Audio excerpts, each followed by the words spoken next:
you very much, and thank you, Sean, for reaching out and asking me to come and talk. It works both ways, doesn't it? So it's really nice to be here with you all this evening. So I'm just going to pop some slides up to share, and then I'll introduce myself more properly, and we'll get going. So here we go. Fumble with the digital stuff. Let's see if I can make this relatively smooth. I'll try my best. It worked really well when we did it earlier. How's that? Can you all see? Yeah, cool. I'm getting some thumbs up. Awesome. So I've got a few different screens back here. I've got 3 screens. So you're probably going to see the side of my face a bit as I'm kind of like looking around. And I'm just going to see if I can get chat up at the same time, because it'd be nice to encourage a little bit of chat as we get going. And we've already been doing a bit of that. So thank you to those of you that posted some thoughts in there. It's kind of useful for me to know my audience a little bit and to know what you're looking forward to this evening, or what you're hoping to learn. Okay, so I'm going to talk to you about how to make digital technology more sustainable. But first of all, let me get my clicker working. Let me introduce myself to you more formally, because obviously I know Mark Wilkinson, but I've not met any of you before. So my full name is Hannah Smith. I'm a freelancer. I work with WordPress primarily. So I do lots of PHP, but more recently a bit of React as well for my sins. I like dogs. I like lots of things, but I like dogs particularly. So we can always chat about dogs if all else fails. I do lots of green stuff, you know, sustainability related stuff. So I run a meetup called Green Tech Southwest, which is open to anyone. You don't have to be in the Southwest to come, much like PHPMiNDS here tonight. I'm doing a fellowship at the moment with the Green Web Foundation, and I'm looking at how climate justice and digital technology intersects, which is really interesting and a bit mind-blowing. And I'm also co-founder of a campaign called Let's Green the Web, which I ran with a really cool organization called Climate Action Tech. I'm not going to talk much about them this evening, but if you get interested in this topic of environmental sustainability and want a nice community where you can ask questions, I would really highly recommend joining Climate Action Tech. So that's a little bit about me. Oh, I should say that I'm based in the Southwest. So I lived in Bristol for a very long time, but I've recently moved out of the city, and I've moved down to a tiny little village called Porlock, which is on the coast in Exmoor. But today I'm presenting from Minehead, where the internet actually works. I'm sure those of you that live rurally will feel my pain when it comes to reliable rural internet. It falls over pretty much all the time at home for me. So I'm just switching my screens around. Okay, so what I'm going to cover in today's talk, or this evening's talk. Oh, I'm just going to reset my timer. There we go. Okay, and get this. Come on, click. All right, that's decided not to. There we go. All right, little technical hitch. We're back on the road now. So what I'm going to cover this evening. So I'm going to talk very briefly about what sustainability is, so we're all on the same page. I'd be curious to know what you think a definition of sustainability in its broadest sense would be. So if you've got any thoughts on that, chuck them in the comments. I can keep an eye on those whilst I'm chatting. But I will give a definition of sustainability. I'm going to talk about areas where we can focus our efforts. So I will talk about some technical stuff, but I'm going to talk about other kinds of things to think about as well. And throughout the talk, I'm going to try and litter approaches that you might find useful to investigate. I think whenever you define what something is, it's quite useful to define what it isn't as well. So what this talk isn't is hating on digital tech or the internet in any way. I mean, I'm a web developer, so that would be a bit self-defeating, wouldn't it? I quite like digital tech. I think it's quite useful in the right hands. So this isn't I hope you won't leave the talk this evening and think, well, you know, digital tech's rubbish. That's not really the point of the talk. And the other thing I should say about this talk this evening is it's not a masterclass on the whole topic. Like, I'm aiming to talk for half an hour. We're gonna just brush the surface on a few things that you could literally do, you know, PhD level dissertations in. So the idea is just to kind of give you a food for thought adventure, really. Get some conversations started and get you thinking about this topic if you haven't thought about it before. And, you know, I would say that I know a fair bit about this topic, but I wouldn't say I'm the font of all knowledge about it. But yeah, hopefully if you have questions, I'll be able to answer them or at least point you in the right direction. And so essentially my job this evening is to empower you with some knowledge. I believe strongly that knowledge is power. And I'm hoping I can, send you on your way with some new ideas and some fresh thinking. So I hope that sounds okay. Let's talk about how we define sustainability. So I'm just going to see what we've got in the comments over here. So Chris has said sustainability, not using more resources than you can afford to safeguard the future of whatever the process is. Absolutely. And PHPMiNDS, I'm guessing that's you, Sean, when we see PHPMiNDS. You said tricky one, sustainability, preserving resources. Yes. So largely I would agree with those definitions.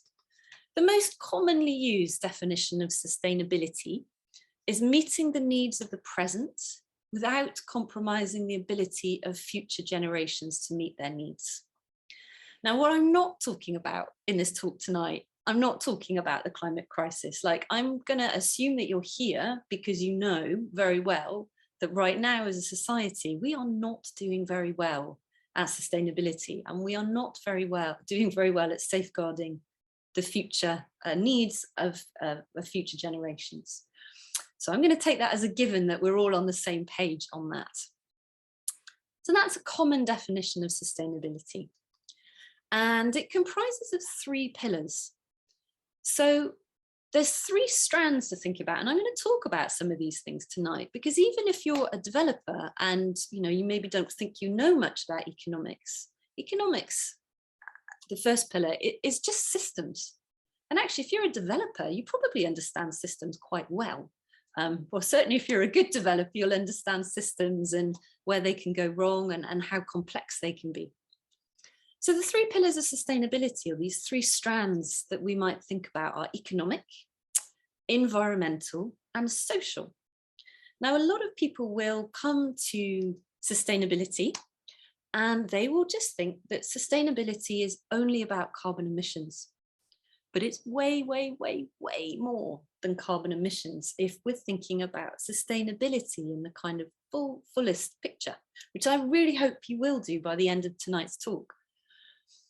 So, we've got things to think about like overconsumption, inequality, health, poverty, ecotoxicity, all of these things all fall into the realms of sustainability.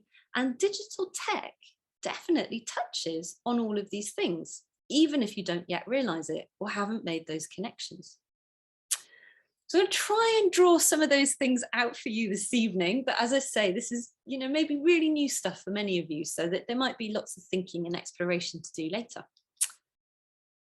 So to break it down, keep it as simple as I can, and talk about 2 key areas that we might focus on. We might focus on natural resource use. And if you're new to sustainability, or you're just kind of approaching this topic for the first time, that's probably where you're going to start. You're probably going to think about energy use, and we'll talk about that in a tick. And then the second area, which techies often shy away from, and I would be honest with you, myself included, until I really started to understand the impacts of technology on society and vice versa. So the other key area is actually thinking around social change and social aspects. And if we come back to the 3 pillars of sustainability, we had economic, environmental, and social. So I'm not going to talk loads about economic tonight. I will touch on it, but we're going to talk a bit more about environmental and social, those social pillars. Okay, so let's talk about natural resource use, because as I say, I think this is where a lot of people start their journey. So some natural resources that we might consider are water. Actually, water relates really strongly to tech because we use a lot of water when we're cooling hosting and server warehouses. We do actually use a surprisingly large amount of water. Land, raw materials such as cobalt and lithium. We might also consider ecosystem efficiency within this as well. And of course, we might consider things like fossil fuels as well. It's probably missing off my slides, actually. And what happens, and what a lot of people perhaps don't always have the fullest picture of when we talk about sustainability, is how interconnected ecological problems can be. So climate change is on the top, sort of what that's like 1 o'clock, not quite 1 o'clock on that diagram. Climate change is at the top. It's where a lot of people focus. But actually, climate change is very interrelated with, say, land conversion or chemical pollution or biodiversity loss. So this is all, as I'm sure you're aware, our environment is just all one big interconnected ecological system. And if we are only focusing on climate change and only focusing on carbon emissions, we risk doing harm in other areas. So it's really useful to have a broader picture and think a little bit wider. And maybe you're not ready to do that at this point, and that's okay. If you're entirely new to this, you might just be starting your journey thinking about energy and CO2 emissions, which is completely cool because we've all got to start somewhere. So I thought we'd delve into that a little bit because I'm hoping everyone here, because most of you said you were quite new to this, will relate to this. Okay, so let's dive into energy and CO2 emissions, which is sort of one of the things that we talk about a lot within the climate change area of consideration. I think you mentioned, quite a few of you in the chat already, that you recognise that digital services use a lot of electricity. And that is absolutely true, of course. I mean, how else do we turn our machines on? I don't know if you've ever gone into the middle of a forest and tried to run your monitor over your TV. It doesn't work really, does it? So we are using a lot of electricity. And it's estimated that around 3.6% of global electricity production is for powering devices and internet usage. So it's by no means the biggest slice of the pie, but it's still a significant slice of the pie. And the other thing to be aware of is that that electricity amount is growing all the time. Now, we did mention blockchain in the chat, cryptocurrency related to blockchain, quite the same thing, but very closely related. They are huge consumers of global electricity. I'm not going to go into that tonight because it can be a very emotive and sometimes toxic conversation to have. But let's just say that those things are contributing a lot to global electricity usage and the phenomenal increase that we're seeing in global electricity usage as well. But even if we take that away, regular in digital services are still using a lot of electricity, and that's still growing. Okay, so I'm like 3.6% of global electricity. Okay, well, let's put that in context. What on earth does that mean? So you might think about it like this. If the internet was a country, it would be the 7th biggest polluter. So it's quite significant.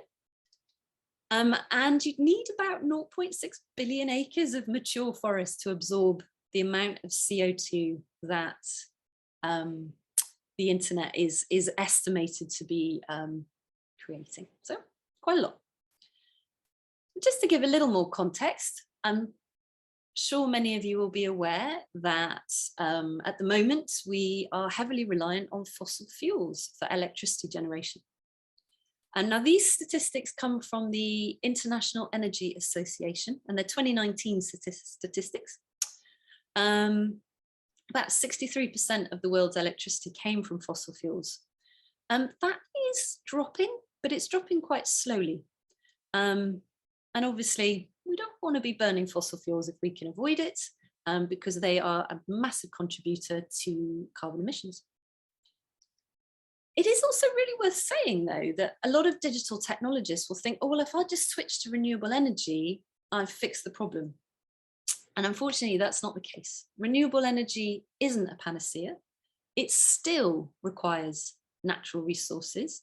And as we saw earlier on from some of the earlier diagrams, everything's interconnected.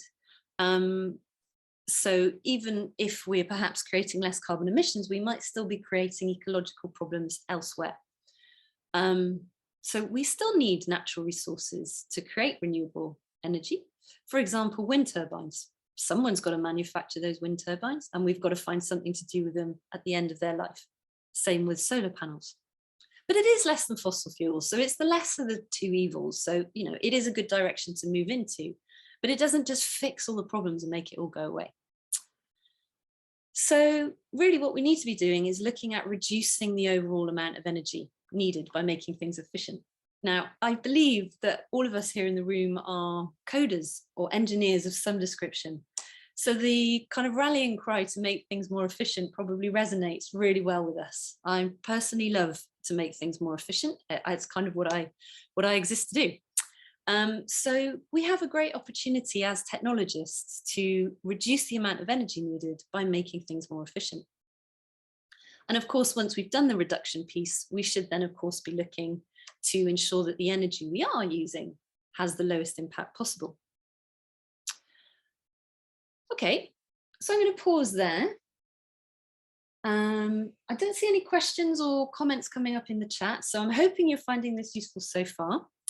If you've got anything that springs to mind or any comments you want to make, chat, do pop it in the chat. It helps me know that you're all still awake as well. It's the evening. And it's a long day and it's January, right? And January sucks. Okay, so let's move on. Let's talk about how we would calculate digital emissions, because again, as techies, I reckon we'll all find this quite interesting. And it's a good starting place to be at. So I'm just going to briefly touch on this. No, actually, Sean, I'm not going to say much about carbon offsets. So I'll touch on carbon offsets now, actually. Coming back to this slide here.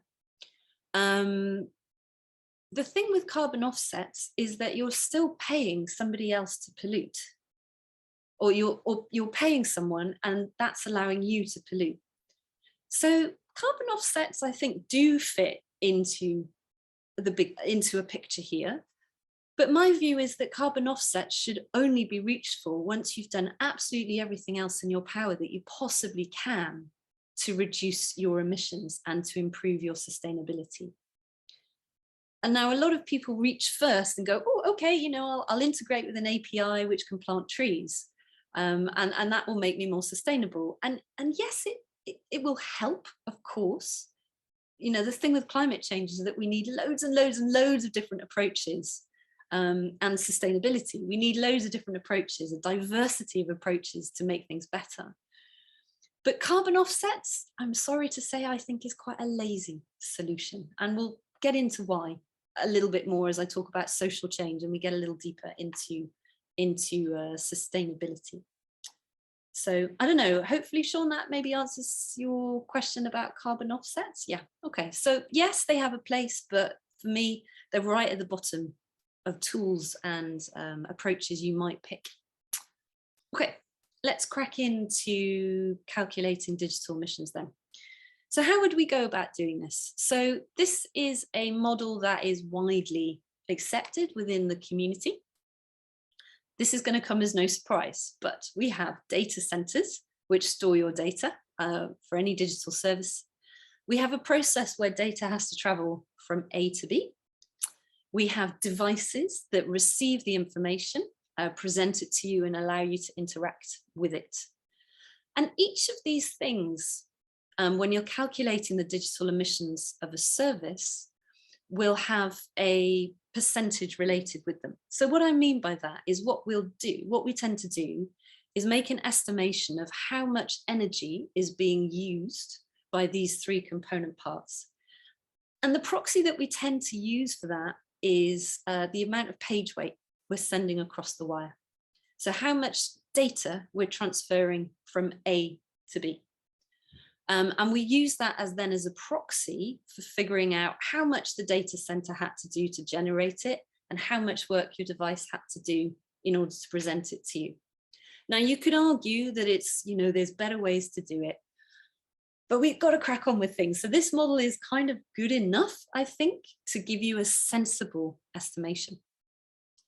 And then the other aspect of this model is that there is also a percentage allocated to hardware production. And this often gets forgotten about, but actually, and if I do okay on time, I might get into this a little bit more. But actually, producing hardware is really expensive in terms of energy use and other natural resources. So it's important that those are factored in. If you're just thinking about the amount of energy, from running your phone to look at a website, you've missed a little bit of the picture. So the percentages that are typically given to each of these things are, as you can see on the screen. So the data center is thought to produce around 15%, is thought to use around 15% of the energy. The network, so the data traveling from A to B, will be around 14%. The device, that's the majority. Actually, your device and what that device is doing to process the data is the lion's share, 50%. And then the hardware production, well, you put a 19% there. So when you're looking at efficiencies and how to reduce the estimated carbon emissions of your digital service, you want to be looking at the device end. You want to be looking at how performant your code is for a device. Now, as PHP developers, we are typically doing our work server-side, and hopefully we're caching and running our hosting efficiently, so we're not doing lots and lots of work. Of course, when you start to put JavaScript into the mix, you do start to become a little more device focused and be a little heavier on the front end. So thinking about changing your hosting is definitely something you can do. So you can reduce the overall carbon emissions of your service by reducing, by having your data center run on more renewable energy. But actually, from looking at those percentages, that's not going to have a massive impact on your overall digital carbon emission for your service. So I think this stuff is really quite interesting. If we've got questions about this, we can talk about this a little bit more. I've kind of chopped quite a bit out of tonight's presentation because, yeah, I could talk about this quite a lot, and I'll move on. So if you want to read up in depth about this, have a look at the Sustainable Web Design site. These slides actually may have, what time is it? Probably have already gone out on Twitter. So you can find me at hanopcan. If you want to have a look at the slides, you can follow any of the links within here. So the Sustainable Web Design site writes this up in a level of detail. And actually on the previous slide, there's a really nice paper written by Anders Andre, where this model has come from. And if you want to sort of get quite academic and researchy about it, you can read Anders Andre. But if you want something a little more digestible, as you perhaps got a little less time, check out the Sustainable Web Design site. There are absolutely tons and tons of measurement tools out there for measuring your services. A lot of people that are developers and come to understanding about the climate crisis start their journey by writing some sort of tool to estimate the carbon emissions of a digital service. So I'm not going to go through them in this talk, but again, you should be able to access the slides. And I've put a whole bunch at the end for you, and all the pictures are clickable, so you can click on them and go and have a look at a whole load of tools. I've put tools about estimating cloud carbon emissions, as well as public-facing websites. And for those of you that are perhaps more interested in something a little deeper, I've also listed the Green Web Foundation carbon specification work that's going on at the moment. So there's lots of stuff for you to look into. I'm going to pause there and just see, because I'm going to move on to social change next. So I'm just going to pause there and say, that was a very quick tip of the toe into natural resource use. And I'm just wondering if anyone has any questions or any comments to make. So I'm just going to come and have a look at the slides, your comments over here. So Alan, you've made a really excellent point there.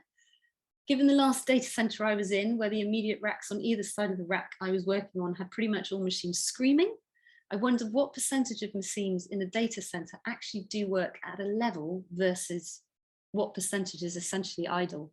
I mean, that's a great question. I don't know the answer off the top of my head, but it is an issue. We have all these machines constantly running to be ready for people, you know, do they always need to be?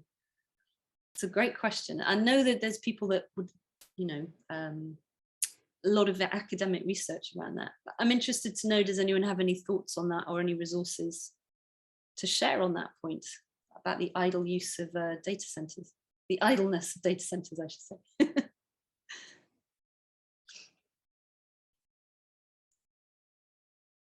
Okay, not at the moment. I mean, it's cool if you want to unpause, if anyone has anything to share. Otherwise, Alan, I'll dig some stuff out for you, because I'm sure I've seen papers around this and interesting reports on this kind of stuff. I've actually seen a lot of interesting stuff around scheduling the work of servers to perform tasks at different times of day, depending on the carbon intensity of the network. That seems to be a really interesting approach for, what are they calling it? Sustainable software engineering. This idea of sort of, load balancing according to the carbon intensity of the network. Okay, I'll move on from that one. So, well, as a lot of us are now working from home more and more, what practical quick ways can we reduce our digital carbon footprint for the family, not just as the developer? That's a great question. Things that we can do around that. So actually, in the slides towards the end is something called the Digital Declutter Toolkit.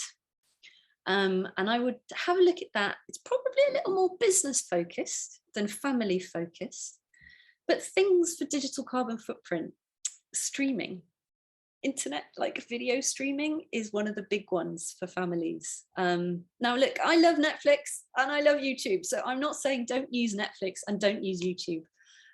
But you know, I hear stories that some families, you know, have it on in the background instead of like maybe the radio or the telly. There's things like that to think about. And just deleting photos and family videos is another really big one. I don't know, like my sister, whenever we get together, we'll take like 50,000 photos and then she'll load them all up to the cloud and they'll stay there forever.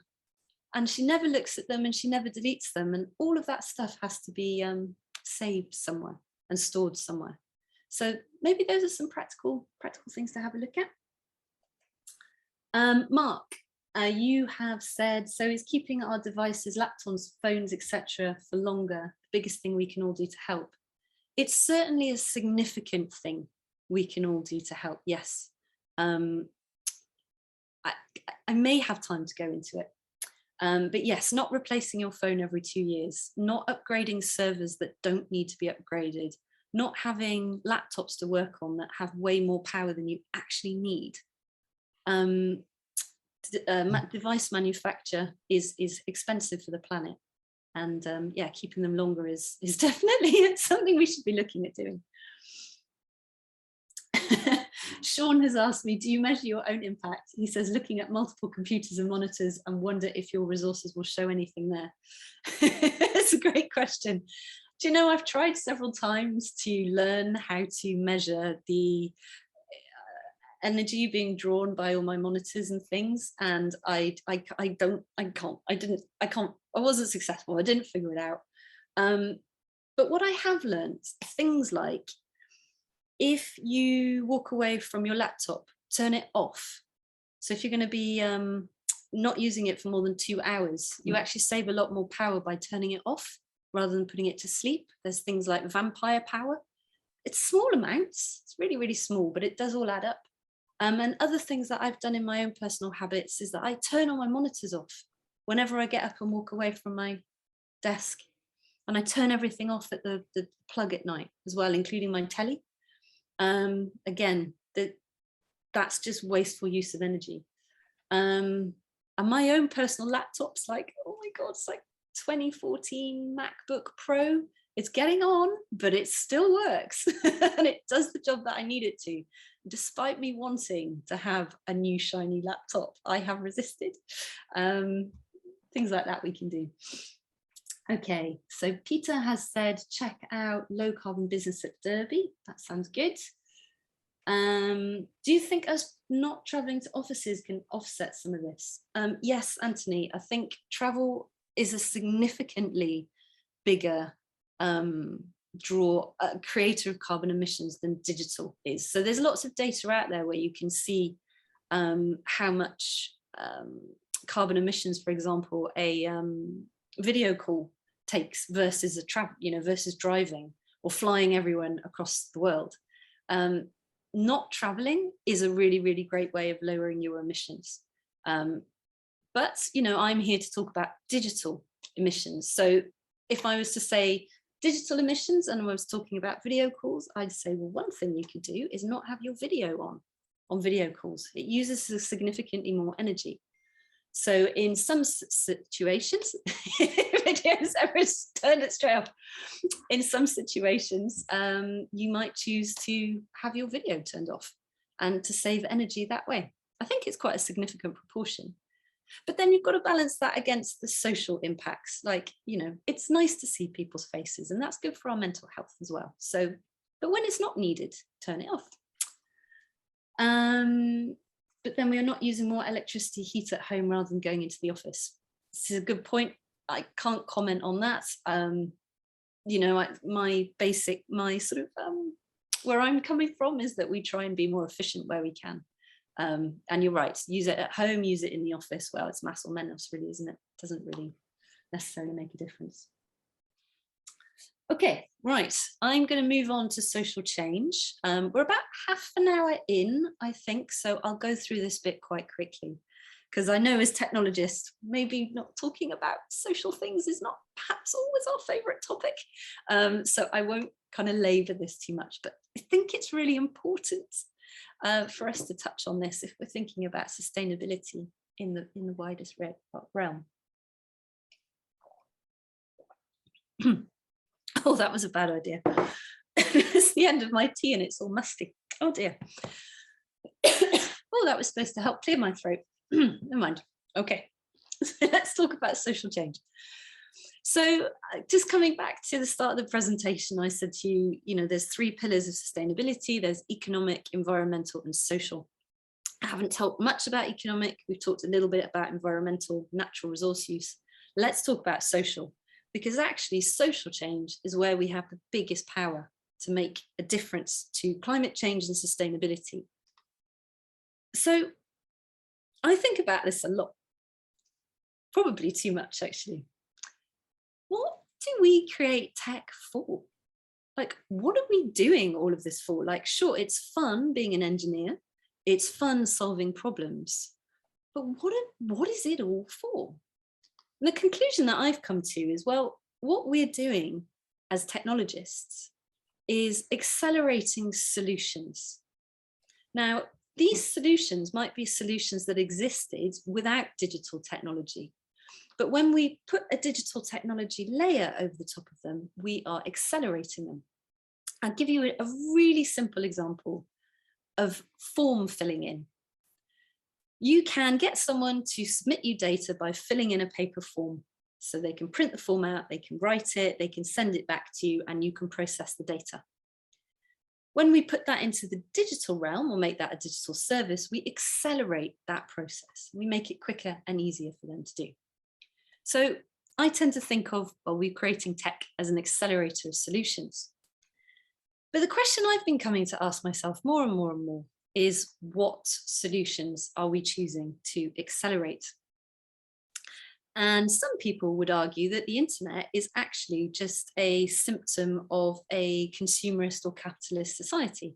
And actually the vast majority of the internet is just there to make us buy more. If you look at the amount of advertising that's there, if you look at the amount of online shops, if you look at the purpose of things like Facebook or Google, it's actually all about selling us more. So now some people would argue that. I would also say that there's an awful lot of good to the internet as well. Like, look at us all here tonight. So I don't think it's all bad, but it is a question we should be asking ourselves as technologists. What are we choosing to accelerate? And most importantly, who are we choosing to benefit? So who benefits from these solutions that we're creating? Is it for the social good, or is it for a few people that perhaps already have a lot of resources and power at their fingertips? Who stands to lose out from these solutions that we create? So we talk a lot about privacy these days. We talk a lot about women's rights, women's safety with regards to technological solutions, and these things don't always get thought about. So who stands to lose out? Whose needs are we ignoring or choosing not to see? Who has the decision-making power with regards to how these technological solutions are made and who they benefit and who they're marketed to and who they're made easy for to use and what's funded? So who has the decision-making power there? And who feels the burdens of our decisions? I don't think I am going to have time to go through the e-waste case study this evening, but e-waste is a really good example of who feels the burdens of our decisions. Who feels the burdens of our decisions when we throw away our digital device? Well, actually, they tend to be people and communities in the global south where our e-waste gets shipped to. I'll show you a picture in a bit. I'll show the picture and I won't go through the case study. But there are lots of people who feel the burdens of our decisions that we do not see, we are not aware of.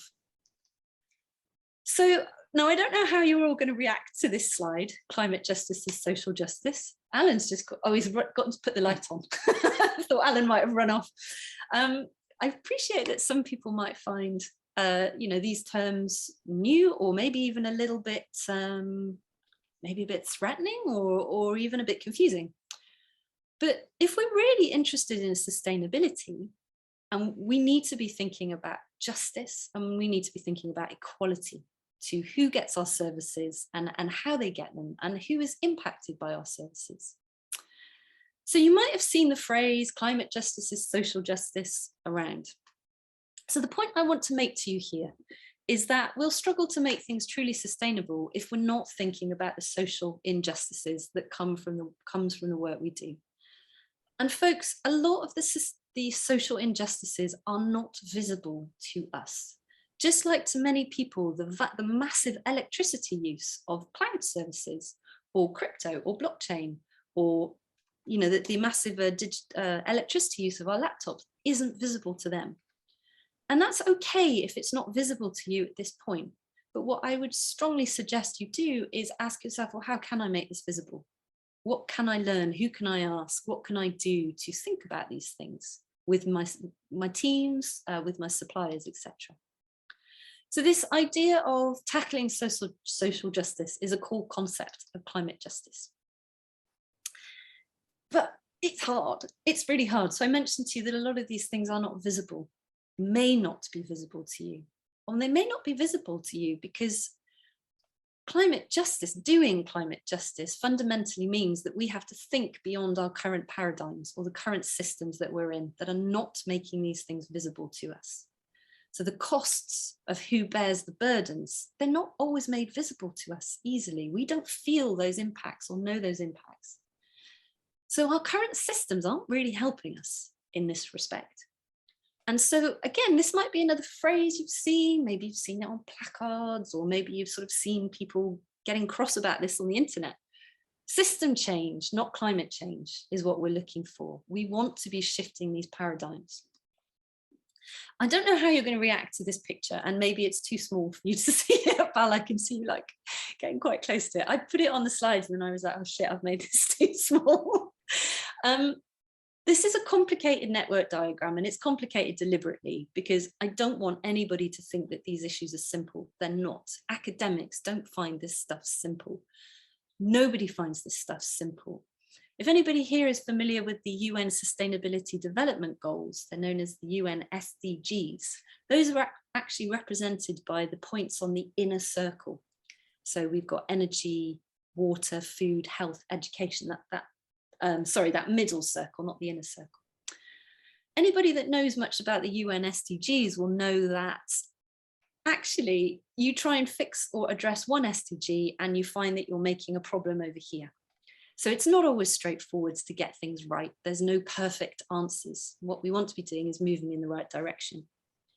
And the real challenge of climate justice, something that I really want to impart to you in tonight's talk, is that climate justice is asking us to move beyond a common focal point of carbon emissions and deep into the center of our systems, political, economic, and business systems, and to ask ourselves these questions about where the decision-making is happening and who has the power, and why aren't we sharing that power? And how can we share that power? And of course, the people with the power, they're not going to want to give it up. If you've got power, that's a nice thing to have. And it might mean that some of us in this room may need to think about various power that we hold, maybe think about how we can share that with others. So this is a tricky concept, but if you're really interested in sustainability, I really recommend you get interested in climate justice and learn a little bit about this and learn about how we need to move beyond carbon emissions. So the kind of takeaway that I want to give you is that as technologists, we need to challenge how we think and behave both as individuals. So how we act, the decisions that we make on an individual basis do matter, but we also need to be challenging the systems that we exist within. Okay, so moving on. So I'm running a bit over and it's late, so I'm going to kind of not go through this. But I just wanted to share this picture with you because I think this is a really important picture when we are thinking about climate justice. And this is an e-waste site in a place called Agbog Bloshi in Ghana. And a lot of the EU's e-waste gets exported to this e-waste site. And the stories here and the narratives here are really complex. So what are we doing as EU countries exporting all of our waste here? Like, this is not cool. We are not being responsible citizens at all. We are just passing these burdens off to people who are already in poor and desperate situations. Now, some people might argue that, well, these people, such as this young man in the photo, has a job and a livelihood from processing our e-waste. Yes, to some degree that's true, but it's also not safe, the role that he's being asked to play to have a livelihood. And it's also very polluting. So I've put a couple of links in here if you're interested in reading about this.